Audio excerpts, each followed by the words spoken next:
All right, now we've got a lot of guests again, some that analyze different schools that are a part of the Big 12 and elsewhere. But tomorrow's August 1st. Here's what the Big 12 put up on their Twitter feed. Very simple. August the 2nd, clock ticking, the hourglass. That is the official entry day of the 4 schools that come in from the Pac-12. They've had media days. They've all discussed it. It's all basically all but official. But that is the official day that they are a part of joining the Big 12. Well, I commend the Big 12 social media person for getting a lot of free engagement from the realignment folks by putting out just some ominous date and not having any details attached to it, because that's I didn't see how it was reacted to. That's the reaction that I saw initially. I didn't circle back around to that tweet, but when it first came across my timeline and I saw that, the initial reactions I saw was immediately like, what does this mean? And is this like when the bubble burst with the ACC, and is this when they're going to make some huge announcement? And I can see why you would think that if you don't know any better. I can see why you would speculate on that. But, yeah, I do think that is, in fact, just the official entry of the Pac-12 schools. And so that's all that really is. But that doesn't stop anybody from, taking it and running with it, and that's exactly what happened. But like I said, I understand it, and that's great. I mean, these official entries I know they mean something because they're the official entries, but we've been talking about Utah and Arizona State and Colorado for like months on end at this point, over a year really, and we've already seen them introduced at media days. So, yeah, that's cool. It becomes official, but, I mean, I feel like they have been as introduced as much as they possibly could be up to this point. So nothing really changes other than the ink dries, and, that's great. I wonder if the Big 12 network, that's right, there's not one, and if those 4 schools throw a massive $2 million party saying that they're now official. Well, but I don't know who would do that. I think Colorado might, and the other ones might just say, hey, we're a part of the Big 12, at least for now. Yeah, I think that, Oklahoma and Texas, they just do things a little bit differently, and they have bigger coffers, and, the move to the SEC is one that I think was worth celebrating because it's an absolutely huge moment in each of those programs' histories. I think this is a big moment for those 4 schools as well. But I just don't think that the Big 12's as much of that prideful, let's throw a huge celebration and have it on our network thing, much less because they don't have a network, like you said. So I don't know why you would do that outside of your own fun and joy, but maybe they'll have like a little merry-go-round on campus and a little party. We just don't hear much about it because it's not promoted the same ways. But, yeah, I understood it when those schools did it, and I would not pick on any of the 4 if they chose to do something similar and have a little fair on campus or something, because if you're excited about a move that you're making, celebrate it. And so, the problem, though, like you said, is there's no network, and I don't know if there ever will be. So you're not going to have that platform, but, hey, go have fun. All right, last night, Baylor football coaching staff, some media relations, and a handful of others threw an event at Terry Black's Barbecue, which is in downtown. It's brand new, very popular place. But they had a Baylor coaches event with some media. And, Paul, you were there. Garrett, you were there. And also I was there. And we were able to talk to some of the coaches. And the best part of the whole night was when Keenan Hall and I, first time I've actually got to meet him. We've talked many times, text a lot. But he walked up to me, and I brought up the flipping of Caleb Burns, and I brought up a few other things. Which he couldn't talk about officially, of course. No, I didn't bring up the player's name. Right. No, you can't do that. But he said, hey, there's more to come. We're going to bring in more. And, I mean, the staff seemed to be very confident. They're on this nice roll. The GXG has a lot to do with it. Jeremy Fudge and John Passavant, David Kay. But it did seem like, and the whole time you'd see like Keenan would leave the room and get on the phone, or Powledge would be on the phone, or Kevin Curtis would be on the phone, et cetera, Dallas Baker, on and on and on. But I had a chance. It was great to get to just talk to some guys off to the side. Dave Aranda was funny because last year we did this event. Paul, where was it at? It was at Rooted. It was at Southern Roots. The Root Canal or whatever. Yeah. Southern Roots. And they had games. And they played games. And again, there's food. I think there was pizza. And then if you want to have a beer or 2 or 5, whatever, you can. But they played games. He goes, last year we played games and we went 3-9. We're not doing that this year. Yeah. And sometimes you get put on a team with people you don't trust or like. Yeah, that can happen as well. Was that mentioned as part of the problems a year ago? No. Okay. No. That was just my I gave Paul personal hell. thing. I gave you hell for a week. Yeah. So I didn't pick it, but anyway, I got to talk to Matt Powledge a lot, and I talked to for a long time Jake Spavital, and I asked him, and because he was just a head coach at a G5 school, I was really curious his perspective on the walk-ons. Now, he said that anytime when he was at Texas State and somebody came in and said, hey, coach, Kentucky just offered me $150,000, he's like, well, go to Kentucky, man. Like, I'm not going to – I can't do it. I'm sorry to lose you. And he's like, they would come in tears, and he's like, look, I know it sucks, but, like, it is what it is. I can't fight it, which I guess is the best way to look at it and not be fatalistic. Right. But I also asked him about the walk-ons, and he said the best part about the walk-ons is you have a culture of kids fighting to earn a spot. And now he's like, it's not about so much the 25 guys that they're losing. It's the way that those guys are on the team. And now, yes, they've got 20 more guys, but those guys are all getting scholarships, and you lose that little bit of edge. And now, the 105th guy is going to ask for something that he would have never even had the balls to ask for in the past. And it's those kind of things I think culture-wise they're worried about. Not so much the overall roster because, look, 125, 105, I don't think that really matters. Scholarships is more. It's that they're going to have a tougher time building the culture than they did before. Yeah, I want to circle back to the recruiting thing as well that you mentioned at the top, but I think that's a great explanation. We were wondering, what's the big deal? And the lack of walk-ons, why would that be so concerning unless you're just an institution like Nebraska where you've really flaunted that and that's a part of your DNA? Why would that be such a big deal, having more scholarships? But that makes a lot of sense as to why it could be problematic. And I think in most cases that 105th guy who's all of a sudden thinking he's got room to ask for something is going to be on another team the next year because you can only play 11 guys at a time. So you have all these extra scholarship players, but the odds of all of them seeing the field now, like, it's going to be the same the way that it was before. It's just that some of the guys who were playing that were walk-ons are now on scholarship. So I don't know if that'll command enough, like basically being a primary special teams guy to keep your scholarship year to year. So, I think that should probably be less problematic for the most part. But, yeah, I certainly can see where some of those problems might arise when guys are thinking that because they're scholarship guys and there's bigger rosters, they can demand more. But particularly, more than that, the culture part of it, that makes a lot of sense. To not have the work ethic and the blood, sweat, and tears and doing it for the love of the game type of attitude in your locker room and have that to point to and kind of humble some of maybe the guys who are getting everything once in a while and be like, hey, this dude's not getting jack. He's paying for school. He's out working your ass. Like those kind of moments, like to miss out on that. Yeah, I do think that is actually a subtraction. And so that's a really good point. I will miss those announcements that they do sometimes when there's a team meeting about somebody becoming on scholarship or added to scholarship, the 12th man. And that tradition, that person now just becomes, I don't know if that changes or not at A&M, but it's good that you were able to get that from a coach so he could explain exactly the good and or also the concern. Craig, you were going to loop back around to recruiting? Yeah, you mentioned Keenan Hall and just the success that they're having and all that. And without getting into details, he's clearly ruffled feathers around the rest of the league. That there's some other schools that don't love the success that they're having right now and have vocalized that on social media. And I just think that that's the response that he apparently had without divulging too much of just like, we're not going to back down and we're not going to like not do our thing. And if it bothers you, so be it. But like, they're not doing anything that's against the rules. They're not doing anything that's out of pocket. They're operating, quite frankly, behind everybody else and just now catching up to the way a lot of it was being done, and they're having success, and it's bothering some folks, but I just find it funny, and I find it funny that they find it funny, and, you got to go out and win games ultimately, or none of it matters, but I love their response to some of the criticism, and guess what?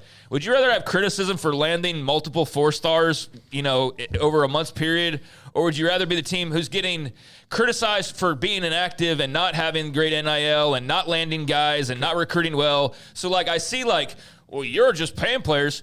That's the whole thing now. Like, that's the whole deal. It's one thing that when you're ahead of the curve and you can kind of be the bully and kind of brag about it, then all of a sudden the kid you've been picking on, and there has been some of that, all of a sudden they fight back and they start winning some of those battles and flip somebody.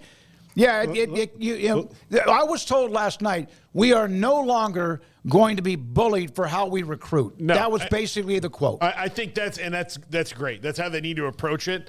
And look, we have this all this available to you. Yeah, there's no that's not the same as it was. It's not like some schools are paying and some schools are like, we would never. No, everybody's paying. So that's except for Clemson. Yeah, they're paying. They just don't go. No, they're paying their own guys. They're paying their own guys. But I'll tell you this, especially when you go back to the criticism that Craig had of, would you rather be criticized from the outside or by being when you get criticized for being lazy, that's your own fan. So Soki, if I walk out of this studio and somebody who doesn't like the show goes, hey, Catalina, you suck, I'll be like, okay. But if you told me, Paul, you really suck at this, that would hurt me more because it happens in here. So your fans criticizing you hurts a whole lot more than the other guys doing. And in fact, the other guys criticizing you, that tastes delicious. No, yeah, and absolutely. Now that shoe's a little bit on the other foot. We'll see how it plays out. There's a long way to go, man, for the class of 2025. But it was interesting just kind of some of the barking after they flipped Caleb Burns from Texas Tech. And, Aranda's quote, I think, set a lot of that on fire because now, everybody's, oh, how's Baylor? Well, they're paying players, going back to that. But it's working. It's legal. It's all fair game. And there's nothing disingenuous or dastardly about it. It's just that, yeah, the shoe's on the other foot now, and their success is bothering some folks. So I think just mostly that throws a little gasoline on the Big 12 recruiting fire and creates, a bit more. Hey, that's good, yeah. Yeah, no, I think that's great. I think that's a positive of it. I think the more competitive you can be recruiting, then that's best for all the prospects and best for the schools to be at their best. So, yeah, I think it's great that this is creating a bit more of a battle in the fire of recruiting right now across the league. I want to get to 2 or 3 more football notes. We'll do that in a second.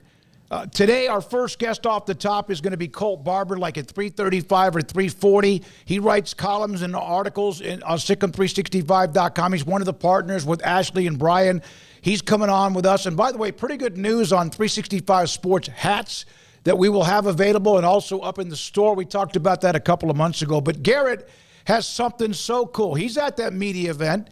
He went home, his son Parker wearing the Baylor hat that we all picked up as we walked out the door. I gave one to Craig, who has it next to him on the set. Paul got one, and so I brought it in. I saw Garrett put this picture up, so I had gotten 2.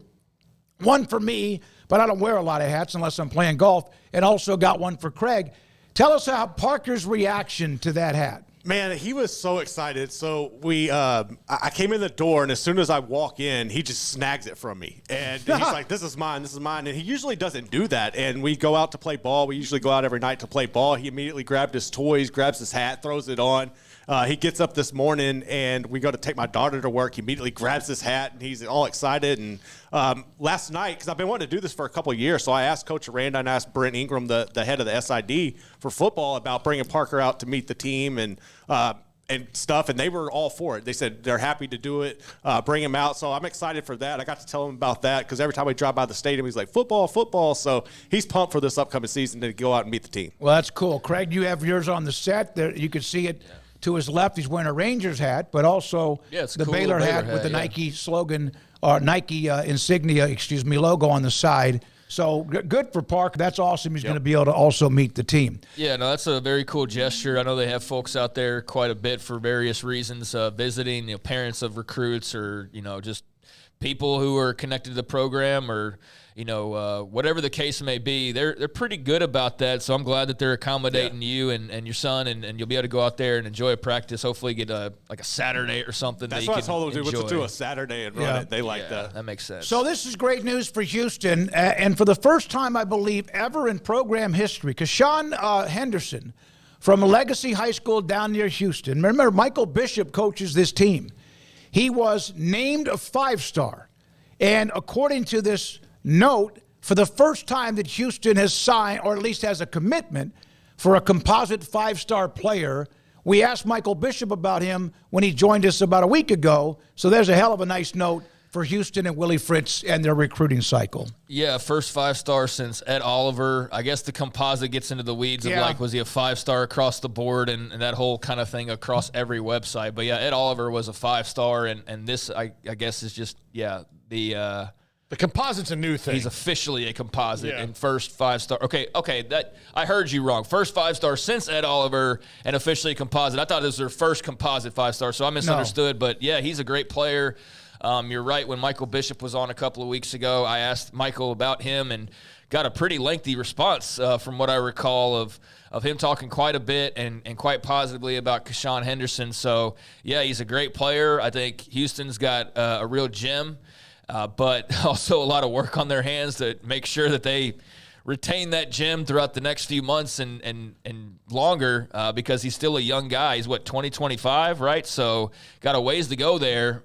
He's got a lot of people across the country, and even more I'm imagining now. I'm sure everybody's already heard of him, but that just throws a little extra shine on you when you get that 5th star next to your name. So I think they're in for a battle, but for now he's a Houston Cougar, and hopefully he will remain that and put on for Willie Fritz and company and give them a big-time weapon because he's obviously a really good player. So, yeah, that's awesome. Well, it is, and good for them. And that, hey, you never know what a guy like that can mean to a program, what RG3 brought to the table back when Briles was at Houston, committed to Houston, goes to Baylor, RG3 follows him. We know the rest of the story. How about this when we now hear about these football analysts, and both Todd Graham and Dana Holgorsen are going to be joining the staff at TCU. We had heard about Holgorsen. Dave Wilson's going to join us a little bit after 4 today on a few other stories too. But that's adding Todd Graham, who even Sonny Dykes said, listen, he's going to tell you how he feels. He's always been kind of a little bit on edge and gruffy. And then, of course, there's also Holgorsen, and they joined the TCU coaching staff as analysts. One slight correction. Henderson's at 2026, so they've got a long ways to hold on to him. Yeah. That just reinforces my point, actually, that he's got another year on top of what we already thought. But, hey, hang on to him, Cougs, and that would be great. But, yeah, this is a coaching staff where, I don't know, think about hanging around. You probably need a shower afterwards. You got some dudes that are kind of off the wall, but really good football coaches, and this has been a trend here lately of getting more head coaches or ex-head coaches on your staff and helping handle some of the head coaching duties or just helping to, advise on some of the various duties that you have now, especially when head coaches are as spread thin as they are with so many areas they have to devote their time to. That's different from what it was just a few years ago, particularly because of NIL and just the handling of a roster. So, yeah, I think Todd Graham and Dana Holgorsen, you can definitely find some detractors when it comes to those guys. You can also find some people that are like, hell yeah, love those guys.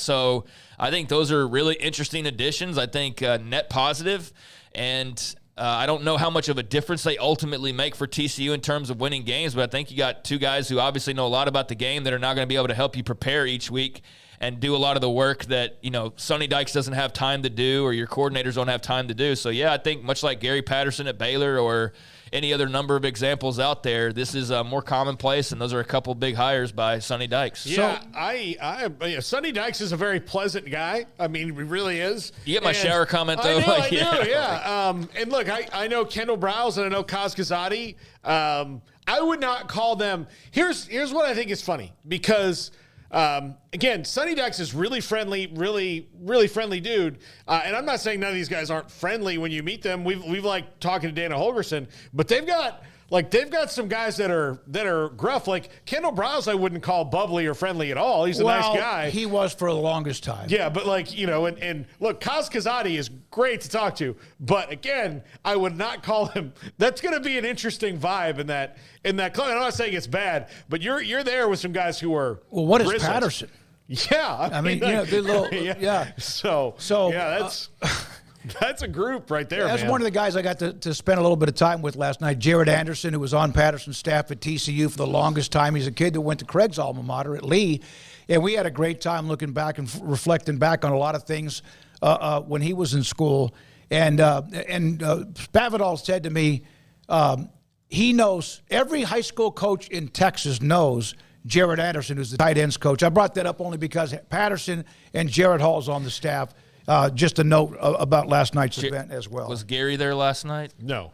So I missed that on him. Dang, Yeah. that's a real shame. Well, he knew you weren't coming. Oh, is that why? So we equally decided not to go. Jared, you said Jared Hall, Jared Anderson. I said Jared Anderson. No, you said Hall at the very end. That's all right, though. Oh, okay. Just a minor correction. Because probably thinking of Keenan Hall as well, and just probably some dude named Jared Hall over the years. But, yeah, there's a lot of that type of thing that comes with hiring some of those guys as well, of the coaching relationships and recruiting and just knowing the area and things like that. But, yeah, that's a wild bunch now at TCU, to be sure. That'd be – crazy golf game to go play with those guys. I bet the stories would be sitting around drinking a beer if they do, and or just having shooting. You know what? So this young man has had problems. Agiye Hall.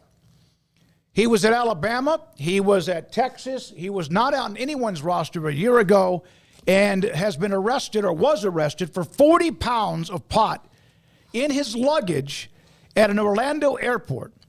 He was supposed to play for UCF this fall. That obviously is not the case. Before you guys respond to this, 18 months probation and trafficking charge in Florida. So he was a top 40 recruit out of high school, went to Alabama, then went to Texas, and now we kind of got an idea a little bit about why he flamed out there. I don't think he did much there, but I thought when they added him, it was just another weapon. I thought he had some moments at Alabama. Then last year in the portal, did not find a team. He then committed to UCF, planned to walk on, and then reportedly now is no longer a part of even the UCF program. 40 pounds of weed. Like even Garrett thinks that's too. That's excessive. First of all, that would take Garrett. I mean, he would just not be functional for months to get through all that weed. And No, he wouldn't be functional for months if he didn't get the 40 pounds. But even for Garrett, that's a lot. And also, weed trafficking in a state where you can buy it, like Florida. I don't know. Some of this is just. I know you're trying to make money and make it illegally, but this guy's got issues on top of issues. You can make money as NIL playing college football, and you screwed up that opportunity, and that's a real shame because that opportunity is not coming back anywhere. Most likely, but certainly not if it were to in any shape or form close to what it was when you initially started this whole career. So, yeah, that's really unfortunate. I mean, to go from Texas and Alabama to walking on anywhere is a huge step down, and you would think an ego check and maybe a rock bottom type of a moment. But I don't know Agiye Hall. All I know is that I heard a lot about him a couple of years ago or the last couple of years, and obviously didn't get to see much of anything out of that. Remember, he was a big addition for Bama. He's a big addition for Texas as well, the whole Sark connection at Alabama. He's going to come in and be great, and obviously didn't see much at all of him. Now wasting another opportunity, and with what's hanging over his head, that's the end of that. So, unfortunate. Don't know how you get caught up in all that kind of jazz, and especially, did you say he had it on a plane? He was trying to get on a plane. It was in his luggage. That's stupid. Yeah. That's just pure stupidity. I watched that, what is it, that channel where they show trafficking. They show the people. It's like a history channel or something that shows that. It shows all the people coming in from various parts of the country, different countries, whatever. He had 5 catches for 79 yards in 2 years, 1 catch for 7 years at Texas. That's it. No touchdowns, nothing. 5-star player whose career pretty much now you would think is done. I would imagine so. I don't know who's going to want to take a swing at him again when he's already had his 3 strikes. And again, just the decision this time around is beyond stupid to try and smuggle a bunch of weed onto an airplane. I don't know. I think he needs to dry out a little bit and get his head clear and get some perspective on life, man, because that's just some bad decision-making on top of bad decision-making. So, hopefully we don't hear anything more negatively out of him outside of maybe what he gets sentenced. But, I hope it doesn't get worse than what it already is. You wonder, and this is not – I went junior college, but you wonder if that's can he get to a junior college if he's been at one school or 2 schools over 2 years? Does he end up going somewhere else? Can you go to junior college if you were at Alabama, you were at Texas, you were in the portal, then you were committed to USC and planning to walk on, and then you didn't even join UCF, or I said UCF, then you didn't join UCF, And yes, the answer I think is yes. I mean, I guess you can always go back to junior college, but I mean, in terms of your playing ability, I would think that like 5 years into a college career, it'd be hard to go JUCO. He's not going to play this year. You wouldn't think. That's 2 years he hasn't played, and he wasn't really playing even when he was highly rated at Alabama and Texas. Now, you know, Jeff Traylor's a great friend of the show at UTSA, and they've had guys coming after his players, right? Look at the Hall. Here are the players that look at the schools in which they have found players now on his roster as they began their workouts. Kendrick Blackshear was a highly recruited player at Alabama. So you have Alabama, then there's Auburn. With all due respect to my alma mater, we skipped them. LSU, Denver Harris was also, I think, wasn't he at A&M? Yes, he was. Yes. New Mexico. He was the one that was driving the car around the parking garage, if I remember correctly. Yeah. Stanford, Oregon, there's SMU.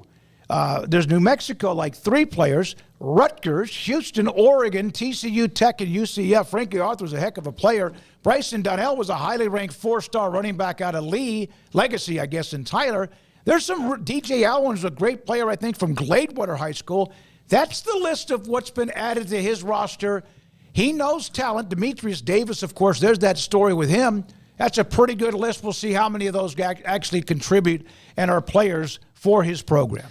It's an army of former 4-stars that didn't stick where they were and were big-time signees for their respective programs. I mean, Bryson Donnell went to the same high school as me. Did not last long in Lubbock. J.J. Sparkman, is he from Lufkin? Or no, I'm thinking of somebody else maybe. But I think he's from Jacksonville. Okay. But I think he's from East Texas as well. I remember DJ Allen really well. Yeah, there's a lot of East Texas kids on here now that I'm looking at it. And that makes sense, guys. He went to Longview. Sparkman went to Longview. Okay, yeah, so I thought he was from somewhere in the area. Pine Tree, maybe. But that does make sense with Traylor, though, too. It's also like, hey, guys, you're not sticking where you start, but if you're going to land somewhere else, then going towards a Jeff Traylor-led program for a lot of those guys from that area makes a lot of sense. And those are a lot of named guys. Denver Harris, obviously, you got a pretty edgy guy there who's hopefully learned from his mistakes. Demetrius Davis, I remember when he was a really big Baylor recruit for a little period of time, and I think he picked Auburn over them, and I forget the year that it was that they were recruiting him, but I remember their interest at least, and he was a big get for Auburn. Kendrick Blackshear was a really big deal for Texas and then Alabama. And so there's a lot of names, but just guys who haven't panned out. So if he can get that out of them, that talent that was obviously there from the beginning, and get the most out of them that he possibly can, then that could turn into something pretty nasty, quite frankly, because there's a lot of guys on that list that were big-time recruits. And a lot of times, these guys, their clock is ticking. They've been one place or two, didn't work out. Demetrius Davis threw the Hail Mary for North Shore in that incredible one against Duncanville. And then Sparkman's from Pine Tree High School, which is out of Longview. So Frankie Arthur was a player. UCF running back room is pretty crowded, but that's a nice haul that he's been able to get despite the fact he's lost a few players, including the linebacker who is now at the University of Texas. I've always thought that Kyron Drones, we had Jacob Zeno on yesterday, a lot of former Baylor quarterbacks, Shapen, Bohannon around the country.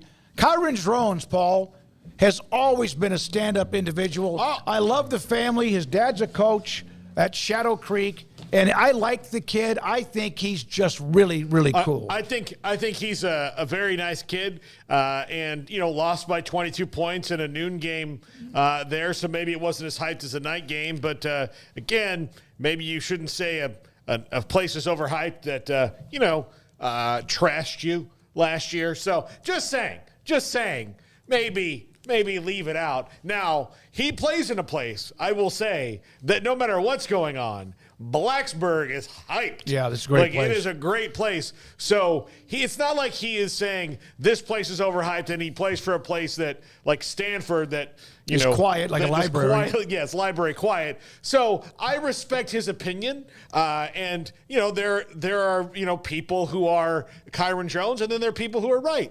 But no, it's his opinion. He thought Louisville was better. So I'm looking to see if SMU plays Cal, because I don't know if there might be a Guinness World Record for quietest stadium. Cal at SMU. That might be a little bit louder than if it was in Berkeley. But, I think that he's entitled to his opinion. He's been around more of those stadiums than I've been to. I have actually been to Doak, though, and it was for a Florida game, so it was anything but not insane. It was pretty crazy.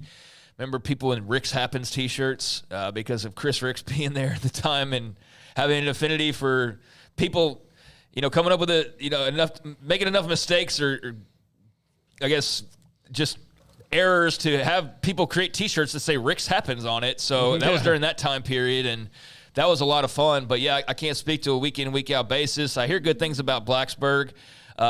So, yeah, I mean, he's got every right to feel that way because of where he's played and whether intentional or not. I think he's smart enough to realize he just threw some extra gasoline on a potential Florida State-Virginia Tech matchup. So maybe he's all for that and embraces that. He's a good player, and I look forward to seeing him play this year. For once, it's somebody else saying something about Florida State rather than Florida State complaining. Well, he also he's smart about this. He didn't have to go play there this year. Well, he doesn't have to play against them either, unless they get to the conference title game, in which case, then okay. He's had a good run at Virginia Tech. Yeah, I mean he really has. He was early on also starting when they played Florida State. So he had one really long run he didn't score on, and it was one of those things you're like, oh, okay, here's Kyron Drones. That's what you kind of expected to see. And then as the year went on, he got better and better. Another year in the offense, he's no longer a transfer anymore. He's there. He's playing it. It's his he's team. their quarterback. Yeah. It's his team. So yeah, not surprising that a lot of people are hyping him up, which he's earned. We need to hit a break, but the last story before we do, Deshaun Foster. Remember the very awkward intro at Big Ten Media Days when he just wasn't ready or wasn't so sure. Probably had to do a speech and was going to take questions. Here's a T-shirt he was repping today. We're in L.A., which is part of what he was talking about. He goes, a lot of you guys don't know about UCLA football. We're located in L.A. along with USC, so he's got a T-shirt now. Having fun with it at UCLA football practice earlier. I mean, UCLA's not just in L.A. It's in, like, the L.A. you think of. Like, it's not the Hollywood Hills, but it's close to it. It's like right next to it. It's right next to Bel Air. It's not that far from Bel Air. Yeah, I mean, it's right. It's not that far from the Strip and all. I mean, it's like right where you'd want to be if you want to be like in the whole. This is the Hollywood LA part in some ways. So having gone to that campus and toured some of the facilities, it was like 20 years ago, but it was really nice back then. UCLA just doesn't have, though, that cool factor when it comes to football like they do in basketball or in some of the Olympic sports, and maybe he can change some of that. I think LA is a pull for some guys. It's obviously not going to be a pull for a lot of others, but we've seen plenty of guys have success there. I have no expectations when it comes to Deshaun Foster and UCLA in the Big Ten. There are so many question marks, but, good luck to him, and glad he was able to get that media days kind of fiasco behind him and have a little fun with it, and let's see what he can do. But that's a spot that I think would be pretty attractive for a lot of guys because of the education, the location, and all of that. So we've been able to go tour that campus, and it really is. It was interesting though when we went to Pauley Pavilion. It's an old like the old Boston Garden type, and I don't know if they've renovated it or cleaned it up or fixed it up or spruced it up or not, but it was historic, and that campus has got views everywhere as far as being LA, and it's a great place. But there we are with Deshaun Foster. By the way, we have the following guest. I mentioned